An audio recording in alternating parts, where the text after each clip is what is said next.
Ano po ba yung requirements ninyo? Kasi bawat isa sa inyo, may kanya-kanya po tayong requirements na kulang yung tubig sa amin eh. Shortage kami ng tubig, so gagawin namin, mag-recycle kami. O kung wala naman kayong water shortage, ba't natin gagawin yun? Siyempre, meron kami.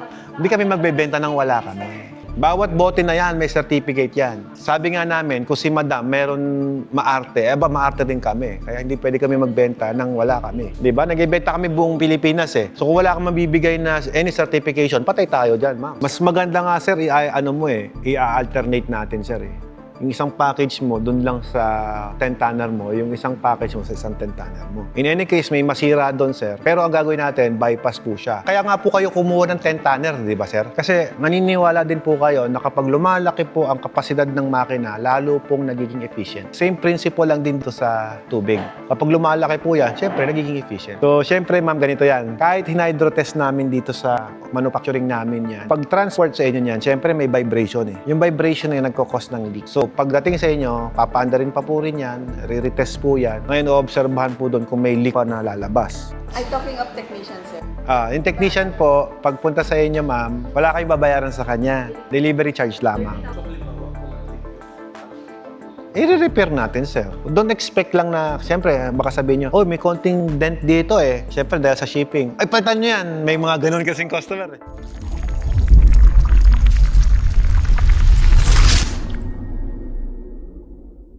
Yung na-required na capacity kung sa ice tsaka sa refilling is 2,000 liters per hour. Required capacity? Anong package po ba ang kinuha nyo?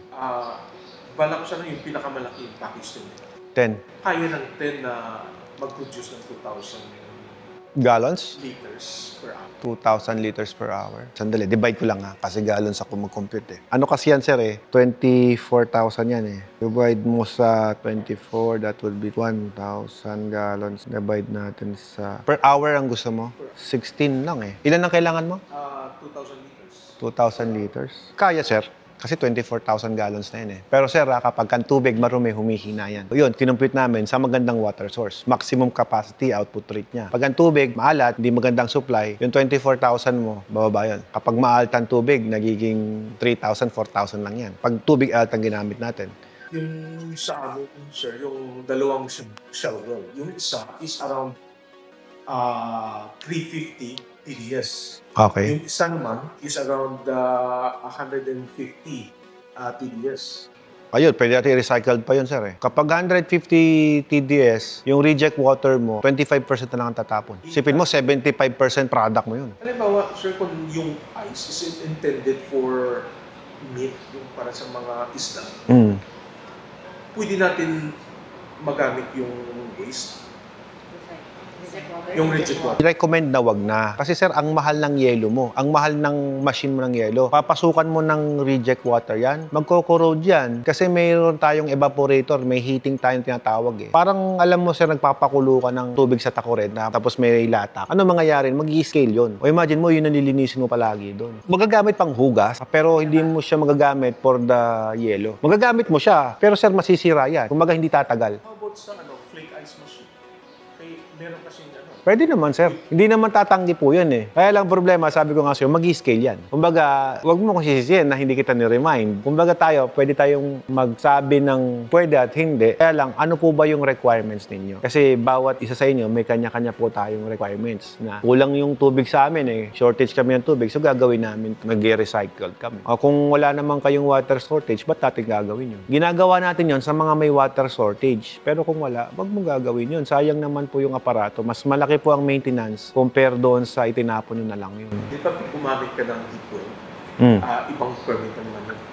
Well, ang deep well po, nasa NWRB na po yan. National Water Resource Board na po ang pag-uusapan natin. Ahensya ng gobyerno naman, sabi ni Madam. Ganito yan, sir eh. Kung walang magreklamo sa'yo, di mo kailangan mag-apply ng permit. Pero kung may nagreklamo sa'yo na nagbebenta ka ng tubig at wala kang permit, sigurado mag-a-apply ka. Ganito lang naman yan, sabi nga natin, there's no crime without complaint. Walang nagdemanda, sino makukulong? So yung ganyan na drilling, sir, tignan mo nga, tanungin ko kayo, meron na po ba kayo nakilala dito na nagdi-drilling na may water permit, na registered sa NWRB? Wala, o tumiiling kayo, wala. Gumagawa ng deep well dyan, tanungin mo, meron po ba kayong water drilling permit? Bago nyo butasin yan, meron po ba kayo? Siyempre, may magreklamo sa'yo eh. Eh, bakit di ka nabili ng tubig sa akin? Di ba? Bili ka tubig sa akin para may benta rin ako. Ganun lang yun. Kasi pag nag-research ka, maraming parang ma-overwhelm ka sa mga permits sa requirements. Actually, sir, ganito yan. After mong mag-seminar, ng 40-hour seminar, halos ayaw mo nang magtayo ng negosyo. 40 hours, sir. Sa sobrang daming i-discuss po sa'yo na requirements to comply. Hindi naman lahat. Kasi ito, kagaya ito, nakalagay naman po dito, yan, certificate. Kasi there are some municipalities na hindi naman hinahanap. Pero masarap meron ka. Para kahit sino magreklamo sa'yo. From 2 hanggang saan yung sa inyo? Hanggang dito po sa copy of DOH Certificate of Product Registration. Yung kasing number 9, nakalagay naman po dyan, bacteriological and physical, organic and inorganic, yan, nakalagay na po dyan. Analyzed by a government-employed sanitary engineer. Di naman kami government-employed na sanitary, munisipyo na po yan. So hanggang doon lang po kami sa 9. Ito po yung listahan. O, tinan mo ma'am, dami namin pinrovide, di ba? Madali naman na po yung iba. Ang mabigat po dyan ma'am, kagaya ito, yung certification, copy of DOH Certification of mga containers. Yung mga binibenta yung container, ma'am. Yung certification nun, meron ba kayo nun? Siyempre, bibigyan namin kayo dahil kliyente namin kayo. Kung di namin kayo kliyente, di namin kayo bibigyan. Dahil customer namin kayo, meron kaming bibigay sa inyong rola. Yung rola na po na yun po yung certification ng mga bote na yan. Pati ho itong mga bote na ito. Siyempre, meron. Hindi kami magbebenta ng wala kami. Bawat bote na yan, may certificate yan. Sabi nga namin, kung si madam meron maarte, maarte din kami. Kaya hindi pwede kami magbenta ng wala kami. Di ba? Nagbebenta kami buong Pilipinas eh. So kung wala kang mabibigay na any certification, patay tayo dyan, ma'am. Kasama na sa package, sir? Hindi, babayaran po niya yung extra. Yung sa amin kasi, libre kayo. Yung Iloilo, hindi libre kasi gusto ng government ng Iloilo, nakapangalan sa kanya mismo yung FDA registration niya. Yung sa inyo, okay, wala eh. Exempted kayo eh. Yung mga ganun, sir, paano namin malalaman na... Nasa likod, nasa puwet niya. Pakita mo yung puwet. May nakalagay ba na square na ganon? Na may number sa gitna? Walang nakalagay, no? Pag walang nakalagay, first class yan. Hindi yan recycled. Ayan, yan. Tignan mo. Mayroon yan green. Ano number nakalagay sa gitna? 2 o 2 beses ni-recycled. Titignan mo yon. Kaya yung ibang mga client namin, yung first order, syempre, bago, nagmamarket. Dito in-order talaga yung galon. Tapos sinusupply naman namin. Hindi naman ako naka-full-time sa galon. Pero syempre, kailangan ko magbenta ng quality na container. Kasi nga, gusto namin maingatan yung product namin. Kaya lang, expect nyo, hindi kami mura. Kasi first class yung binibenta eh. Yun ang bilog na pareho lang ang presyo. Parehas ng presyo, ma'am. Opo. Tapos, siyempre, pag may bilog, ang kailangan lang ng dispenser. Dispenser, yes. Pwede rin po kayo mag-order sa amin ng dispenser. Usually po, pagka nag-provide kayo ng dispenser sa isang establishment, ano po yung requirement quota para Marketing na po yan. may knowledge ka? Sa marketing po, ma'am, ganito yan. Kami po, nung time na nag-water station ako, ang binibigay kong quota, 20 container, araw-araw po yun. Maubos at hindi. Para po silang naka-plan sa akin. Stricto ako nun eh. Automatic ang deliver. Oo, maubos mo hindi. Babayaran mo ako ng 20. Para ka naka-smart plan. Parang ganun. Subscription mo sa akin yan. Noon pero ngayon dahil sa matataas sa competition, syempre, kailangan mong sumabay kahit paano. 10. Ngayon ganito, sulit ba? Kung 10 container po every day, multiply nyo na po magkano ang benta ng tubig. 30 pesos, sabihin mo na. So may 300 ka daily. I-multiply mo sa 26 days kasi yung office 26 days nag-ooperate, meron kang 7,800 sa isang customer mo, sa isang dispenser. Maibig sabihin, magkano lang ang dispenser? 6.5 o na-ROI mo na yung dispenser mo na pinahiram sa kanila within 1 month. Kaya ang diskarte ko, ma'am, ganito. After 2 years na nakasubscribe ka sa akin, sa'yo na yung dispenser ko. Naman, kung i-multiply nyo po ito, ma'am, sa times 24, ma'am, sa 2 taon, may 187,000 ka na kinita mo sa isang water dispenser mo. Yun yung gross sale mo sa kanya. Pero magkano po ang kuha namin sa inyo? Magkano ba dispenser ngayon? 6.5? Ito mas mura pa lang ngayon eh. And iba-iba po kasi ng brand, iba-iba po ng series po yan. Meron po kasi mga water dispenser na may sterilizer na sa loob. O, di ba? May mga water dispenser na yung hindi mo na tinataob, sinasalpak mo lang sa ilalim, tapos hinihigop ng ano. Iba-iba po eh. Iba-iba po, parang appliances po yan. Yun hong pagka nag-deliver na kayo, pagka nag-order na rin kami. Pwede naman po yun, pero ipapasabay na lang po namin sa delivery. Pero kung minsan po, ma'am, kung may malapit kaming kakilalang supplier doon, direkta na lang po namin kayo para mas makatipid kayo sa delivery. Kasi ma'am, malayo kayo, hindi namin kayo kayang supplyan talaga. Yun ang naglalaro Oo. sa isipan ko. Paano kung, halimbawa, kakaisa Siyempre, hindi naman yan kasali doon sa halimbawa installment na kukunin Hindi, namin. hindi. naman kasali yan. Totoo. Siyempre, yung kakayanan mo ngayon ang pinag-uusapan. Yun po yung binabanggit namin. Kaya kami po minsan, di ba kagaya nyo, taga Quezon pa po kayo. Ginagawa po namin, nirekan lang po namin kayo doon sa mismong pinakamalapit na supplier ng galon. Ng galon, specifically. Kasi may mga taga doon din po sa inyo na nagpunta rin dito eh. Ang ginagawa po, sila nagbibenta ng galon. Kami na sa machine. I-refer nyo na lang kami. Re-recommend ko po talaga kayo para kayo sa Ilocos. Kasi may mga customer na kami doon. So basically, meron na po silang mga kinukuha ng supplier ng container. E di kung saan sila nakuha, direct ako na lang kayo. Doon na lang para hindi na, sa bagay, nakita ko, ang laki ng truck nyo. Opo, pero ma'am, kahit gano'n po kalaki at garami yan, ma'am, hindi naman po natin kayang supplyan talagang buong Pilipinas. Isang tanong po tungkol dito naman sa ice. Banggit ni Ma'am kanina, 100. Magkano nga po? 100. Depende po sa laki. Pag lumalaki, syempre nagmamahal. Yun yung pinakamaliit lang. Pinakamaliit, mga 200,000 yata. Ano bang masasuggest mo? Instead na isang package, 10, o split ko dalawang package na. Siyempre sir, maganda, dalawang package 10. Sabi ni Lovely, dalawang package 10. Hindi, dalawang package 10 ang i-offer mo. Kaya nga niya bumili ng 10 tanner ko naman. Huwag mo minamalit si sir. Wala pang 1 million yan, sir. Eh. Ano lang yan, presyo lang po ng application mo ng 3-phase. Di ba pag nag-apply ka ng 3-phase, sir? 800,000 yun, di ba? Oo. Oh. Yun lang pong presyo niyan, sir. Kasi iniisip ko, pag nasira yung isa o let's say, nag-maintain ka ng isa. Mas maganda nga, sir, i-alternate natin, sir. Yung isang package mo, dun lang sa 10 tonner mo, yung isang package mo sa isang 10 tonner mo. In any case, may masira doon, sir. Pero ang gagawin natin, bypass po siya. Kunyari, sir, sample lang, 2 10 yan. Kunyari ito, nasira. Kaya pa rin supply ng kabila yung 2 yelo mo. Gagawan ko po kayo ng plano, sir. Gagawan ko po kayo ng schematic diagram para doon. Kasi may bulb ka lang nabubuksan. Itong bulb na to, pag binuksan mo, lahat ng 2 yelo mo, kayang panda rin. Habang nito-troubleshoot yung isa. Tapos yung isa naman, for example, isa naman na may problema, di, bypass bulb lang, sir. Ito namang isang gagana. Dapat ganun tayo palagi mag-isip, sir. Di ba, sabi mo nga, kapag nasira po yung yelo mo na isa, may isa ka pang backup. Eh di ganun din dapat dito. Kaya sir, ang totoo niyan, yung yelo mo, yes, gumagawa ka ng yelo. Pero ang totoong pinipid mo sa yelo mo, yung nanggagaling dito. So kapag isa rin dito masira, sir, di ba? Isa lang binili mo eh. Pag ito nasira, sir, habang nag-troubleshoot ka, stopin 2 yelo mo na 10 tanner. Di ba? Pag walang tubig. pag wala kang tubig na ipaprocess, di wala kang yelo. O di ka dapat, kung ilan po yung backup na ginawa mo, sir, dun sa makina mo, di dapat ganun din po dito. Ano ba yung advantage instead of 2 10? Kung halimbawa 2 9.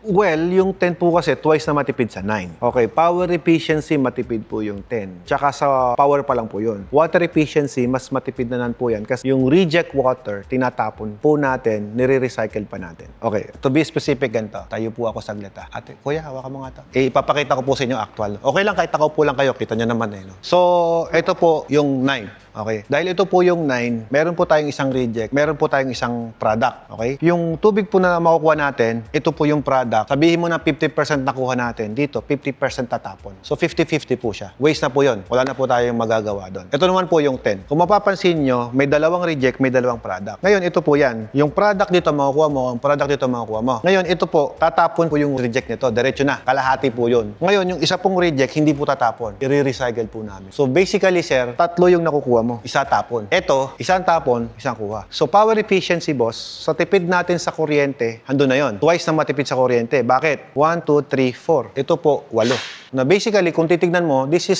12,000 gallons per day. This is 24,000 gallons per day. Okay, sa kuryente pa lang yan. Same horsepower ng mga motor. Eh, yung tubig, pag-uusapin tubig, 25% na lang ang tumatapon versus sa 50% ang tumatapon. Makes sense, diba? Kaya po maraming nag-a-avail nito, lalo kapag ka malalaking water station na. Kasi bukod sa mabilis siyang gumawa ng tubig, mas efficient, mas matipid, kuryente at tubig, mas efficient po siya. Ngayon, kung 2 package 9, boss, wala akong magagawa, 2 package 9. 50% tumatapon, 50% ako kuha. So, parehas po sila na ganun. Hindi kagaya nito, mas matipid sa tubig, mas matipid sa kuryente. Ayan. So, at least, malinaw lang. Ano naman kung difference ng presyo?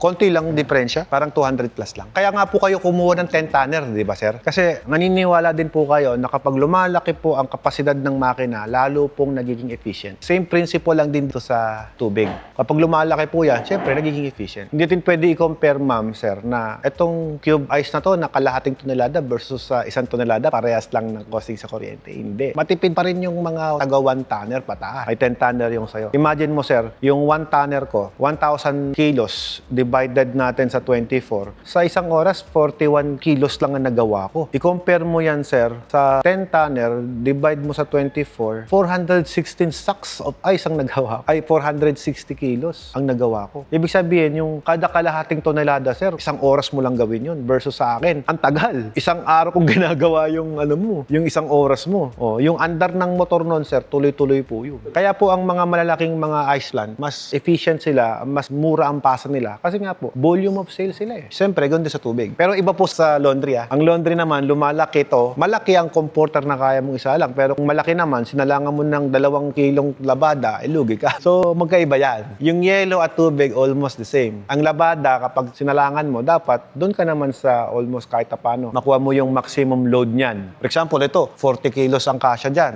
Sa isang labada, comporter, isalpak mo dyan. Kaya. Pero doon, hindi mo pwedeng i-load doon yun. Hindi pwede mag-comporter doon sa mga commercial type. Industrial type pwede. Anong lead time natin sa package 10? Package 10, 35 working days po talaga, sir. Yun po ang lead time ko. Pero I will appreciate kung mabibigyan mo ko ng 45 days. Kasi, sir, ayoko minamadali hanggat maaari. Honest naman po kami, loaded po talaga yung order sa amin. Ang dami. At saka ang quality hindi talaga minamadali. Matanong lang po, yung bang ice maker na yan, gaano po yan sa kuryente? Matipid naman po kasi inverter naman po yung mga yan. Kaya lang syempre, sir, ma'am, ganito po yan. The more na matagal ka mag-deliver ng yelo, ang hirap mag-market niyan kapag ka mahina ang yelo mo, mahina ang capacity. For example, Robinson Mall, ikaw nag-supply ng yelo, o 100 sako ng order nila. Ganun siya. Kumbaga, nasa yun ay captured market na wala pa. Package 10 natin, mayroong kasamang ADR. Yes, included. 7. Included. Basta high-end, ma'am. High-end package namin, sinasama namin yung ABR. Yung warranty, sir. Lifetime service warranty tayo. Pero pagdating sa pyesa, we have 1 year. Sa mga consumable naman, sir, only 6 months. Filters, walang warranty filter eh. Yung membrane supposed to be walang warranty, pero nilagay namin ng 6 months warranty. Pero dito may 5 days warranty on 5. Ma'am, tubo lang po yan eh. Siyempre, ang tubo po kasi, pagkakabit, may turnover naman po kami. Kumbaga, 5 days, i-observe po natin yan. Bago kayo iwanan ng mga technician po natin, wine-wet run namin yan kasi may tubig po yun. So, siyempre, ma'am, ganito yan. Kahit hinydro-test namin dito sa manufacturing namin yan, pag transport sa inyo yan, siyempre may vibration eh. Yung vibration na yun nagkakos ng leak. So, pagdating sa inyo, papaanda rin pa po rin yan, re-retest po yan. Ngayon, oobserbahan po doon kung may leak pa na lalabas. Ngayon, upon checking of leaks, titignan po ng lahat po ng mga traha. Kasi sa mga traha lang naman po nagli-leak yan. At in any case po nag-leak, mayroon naman pong patente lahat. Kung titignan niyo po yung makina, lahat busog na busog sa patente. So yung installation, sir, kasama na sa... Libre po installation, sir. Pero sir, laging kayo sa kanya, ibili.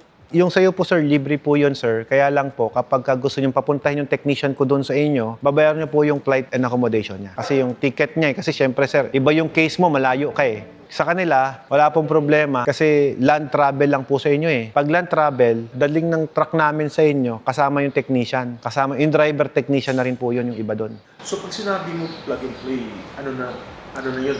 Buo na po yun, sir. Naka-crate po yun, sir. Naka-crate po yun. Oo. Kukonek nyo na lang po yun sa mga, ano po. Sa tangke. Yung po mga connection po sa... Pag dalawa kinuha mo, sir, sagot ko na yung pamasahe. Dalawa kinuha mo eh, 2 TED eh. Pagka hindi, sagot mo, sir. Discount ko na yun kasi dalawa kinuha mo eh. Sabay ah. Actually, kaya kami tatlo, Ah. para marinig na ng anak ko kung ano Yung pangalawang bili mo, ma'am, doon kita bibigyan ng discount. Sa unang bili, wala. Kasi si sir, binigyan ko discount eh. Yung shipping. Ay, shipping hindi yung pamasahe lang. Ay, talking of technician, sir. Yung technician po, pagpunta sa inyo, ma'am, wala kayong babayaran sa kanya. Delivery charge lamang. 30,000 po ang delivery charge sa inyo. Sabi ko po, food and accommodation po dito. Free installation po, ma'am. Pero Truck po namin.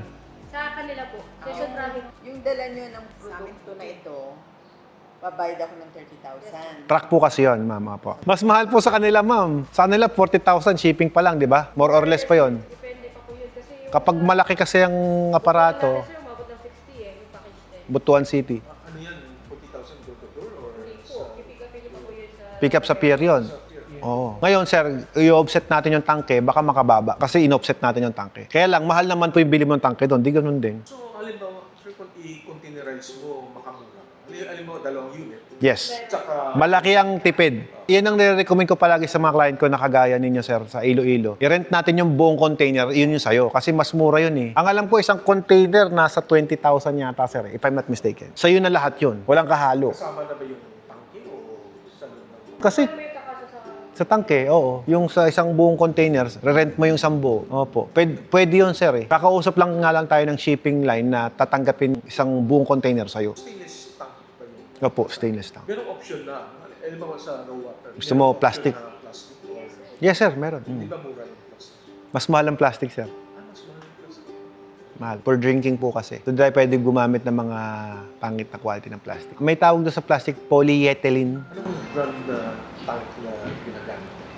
Sometimes, best tank po na product. Kasi sir, ito, di naman kami ang manufacturer ng tangke, nakabili lang din po kami sa iba. Kumbaga kami sir, kaya nakikita mo sa kontrata kung minsan, no warranty kasi yung tangke, hindi po kami ang manufacturer. Pero yung equipment, kami ang manufacturer. Yung tangke lang hindi. So halimbawa, ako nag-leak yung tank dito. I-repair natin, sir. Don't expect lang na, siyempre, baka sabihin nyo, oh, may konting dent dito eh. Siyempre, dahil sa shipping. Ay, palitan nyo yan. May mga ganun kasing customer eh. Palitan nyo, may konting dent dito. So, may scratch. Palitan nyo yan. Patay tayo dyan, boss. Yung dent din naman naka-affect sa plate. Yun naman, sir. Kaya lang may mga customer kasi na, siyempre, kagaya ni ma'am, metikulosa. Checkin lahat po yan. Kaya kami, pag pinapaship namin, nakikita mo sa page post namin, binabalot namin bago namin ipadala.